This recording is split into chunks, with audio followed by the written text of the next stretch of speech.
Bonjour et bienvenue dans cette vidéo que j'ai appelée le faux christianisme sans repentance. Et ça ne date pas d'aujourd'hui puisque ça existe depuis plus de 2000 ans déjà. On voit à la lecture de la Bible que du temps de Jean le Baptiste, pareil, il y a des gens qui voulaient rentrer dans l'Église, mais sans passer par une repentance véritable, sans produire les fruits de la repentance. Ils voulaient rentrer dans l'Église, faire partie de la communauté, mais sans une conversion réelle, sans un désir de changement, sans une soif de se détourner du péché. Et le problème, il est là, c'est que le faux christianisme que nous voyons aujourd'hui, ce sont des personnes qui n'ont jamais été converties, qui ne se sont jamais attristées, qui n'ont jamais regretté leurs péchés, qui n'ont jamais renoncé à leurs péchés, qui n'ont probablement jamais confessé leurs péchés à Dieu, et qui ne changent jamais. Et par conséquent, ces personnes ne changent jamais. Donc ce n'est qu'un christianisme de façade, c'est un faux christianisme et qui noie, qui envahit, qui infiltre même les véritables églises. Alors par exemple, on le voit ici, Jean le Baptiste, alors on le voit dans le ministère de Jean le Baptiste, donc il est la voix de celui qui crie dans le désert. Préparez le chemin du Seigneur, faites droit ses sentiers, toute vallée sera comblée, toute montagne et toute colline sera abaissée, et les choses tortues seront rendues droites, et les sentiers raboteux deviendront des sentiers unis, et toute chair verra le salut. Et il disait donc aux foules qui sortaient pour être baptisées par lui, « Race de vipères, qui vous a averti de fuir la colère qui vient. Produisez donc des fruits qui conviennent à la repentance, et ne vous mettez pas à dire en vous-même, nous avons Abraham pour père. » Alors en fait, il y a des gens qui viennent dans l'Église sans se repentir pour fuir quelque part la colère de Dieu en se cachant entre quatre murs de l'Église ou en se cachant sous ou croyant se cacher sous la couverture du pasteur et des chrétiens, pensant pouvoir être protégés de la pluie, pouvoir être protégés de la grêle, pensant pouvoir être protégés de la malédiction divine. Donc ils rentrent comme ça. Vous voyez, on le voit ici. Race de vipères, qui vous a averti de fuir la colère qui vient. Donc spirituellement, ces gens qui sont faussement convertis dans ce faux christianisme, ils viennent là pour essayer de fuir la colère de Dieu, mais sans produire aucun changement dans leur caractère, dans leurs habitudes, dans leur comportement, tout en conservant la même vie qu'avant. C'est pour ça que la même mondanité est égale chez eux avant et après s'être dit chrétien. C'est comme ça qu'on voit des chrétiens qui se disent chrétiens depuis qu'ils sont bébés. Mais ça, c'est le faux christianisme. Le véritable chrétien, à partir d'un certain âge, il est devenu chrétien lorsqu'il a été convaincu de péché devant Dieu, lorsqu'il a vu sa misère, car il a vu ô combien il déshonorait Dieu par sa vie de pécheur, et il est venu à Dieu pour s'humilier, se repentir, confesser, demander pardon à Dieu pour que Dieu le reçoive, et que dans son amour en Jésus-Christ, il lui pardonne ses péchés et qu'il le transforme par la puissance du Saint-Esprit. Mais ce faux christianisme, vous voyez, comme il existait déjà il y a 2000 ans, c'est à l'Antiquité, avec Jean le Baptiste, on le voit ici. les choses n'ont pas changé aujourd'hui. On voit on voit vraiment des chrétiens qui n'ont pas l'amour de la vérité. Et quand on leur parle des vérités, qu'on leur expose simplement avec des mots clairs, des choses, des principes, ils sont refusés. Ils sont refusés, ils ne supportent pas la vérité. Et et ils viennent à l'église pour calmer, apaiser leur conscience, mais au fond, au plus profond de leur âme, malheureusement, ils savent qu'ils sont en désaccord avec Dieu. Donc c'est une forme de fourberie, de mensonge et de perversité, parce qu'il y aurait mieux valu s'écarter de Dieu que de faire semblant de venir à Dieu. Franchement, c'est une perte de temps. Vaut mieux venir à Dieu sincèrement, authentiquement et profiter de ses bénédictions que de venir faire semblant et n'être au bénéfice d'aucune des promesses de Dieu finalement.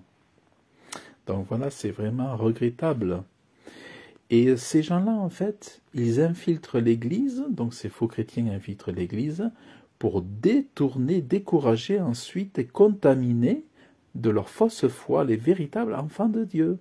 Ceux qui se sont véritablement repentis, ils veulent les souiller de leur mondanité. Voilà, c'est exactement ça. Donc il faut faire très attention dans l'Église à nos relations. Faites attention aux relations, faites attention aux amitiés, aux connexions, et cherchez des modèles, cherchez ceux qui semblent véritablement convertis, ceux qui semblent véritablement animés de l'amour de la vérité. Parce qu'en fait, c'est vraiment l'amour de Dieu et l'amour de la vérité qui sont les plus importants. Et puis la repentance est cruciale. La repentance, le dégoût du péché, la haine du mal, c'est crucial. C'est crucial. Jésus est le sauveur du monde pour délivrer les hommes de l'esclavage de Satan, des chaînes du diable, et délivrer les hommes de l'esclavage du péché. C'est quoi le péché? On retrouve le péché dans les 10 commandements de Dieu, dans le décalogue, et il nous expliquait ce que c'est le péché: ne pas voler, ne pas mentir, ne pas tricher, ne pas être pervers, ne pas désirer les biens d'autrui, ne pas convoiter. Il y a tout ça qui est expliqué dans les 10 commandements. Et en général, les 10 commandements sont ancrés dans le cœur de l'homme. Dieu a déposé les commandements dans le cœur de l'homme pour que chacun sache qu'il ne faut pas faire d'adultère, par exemple, que voler, c'est mal, que mentir, c'est mauvais. Voilà, toutes ces choses-là, Dieu les a déjà déposées dans le cœur des hommes pour qu'ils sachent quels sont ces commandements divins. Autrement dit, quelles sont ces lois divines universelles données à Dieu aux hommes.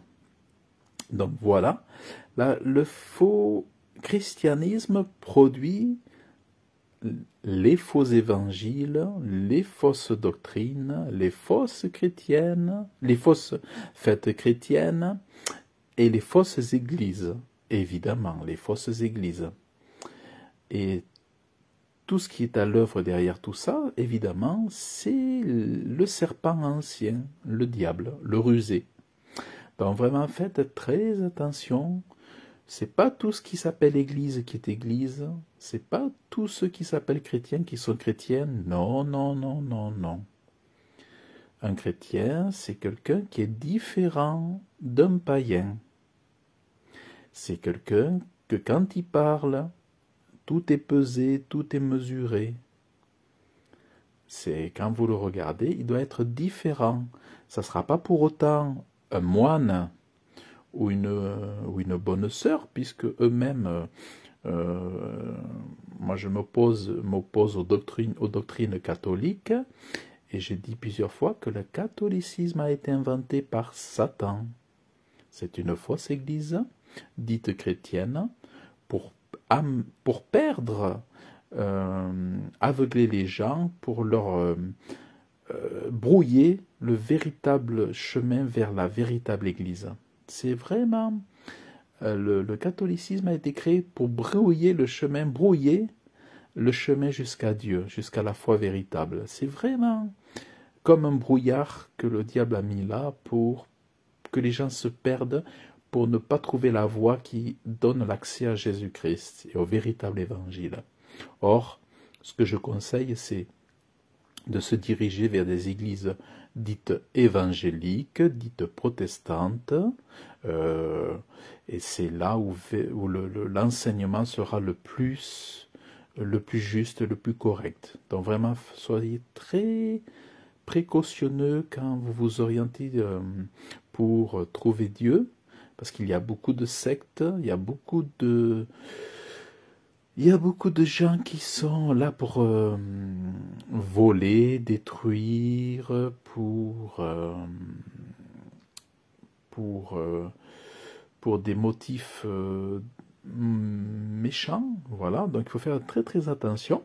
Mais il y a aussi des gens très très bien, et je prie que Dieu vous dirige vers eux, vous conduise vers eux, et qui eux vous enseigneront des choses que Dieu lui-même enseigne, et qui ne vous enseigneront pas des fables et des histoires inventées bien après la venue de Jésus, qui ont été inventées bien après les apôtres. Voilà. Donc, voilà, ce n'est pas nouveau, ça fait plus de 2000 ans que déjà Jean-Baptiste disait « Attention, vous les faux chrétiens, avec vos fausses repentances, ne rentrez pas, ne passez pas par là. » Voilà. Donc vous pouvez lire cela dans Luc, au chapitre 3, et à cet endroit-là. Voilà, vous voyez, il disait « Race de vipères ». Vous voyez, donc, vous voyez, qui vous avertit de fuir la colère qui vient. Et Jésus aussi parlait de cette façon, hein, c'était d'une façon, parfois, on peut dire, sévère, d'une façon sévère, mais derrière cette sévérité, il y a toujours l'amour de Dieu et la justice de Dieu. Chez ces hommes-là, il y a toujours l'amour de Dieu et la justice de Dieu, derrière cette sévérité. Donc voilà, et je vous remercie d'avoir suivi cette vidéo, et je vous dis à très bientôt.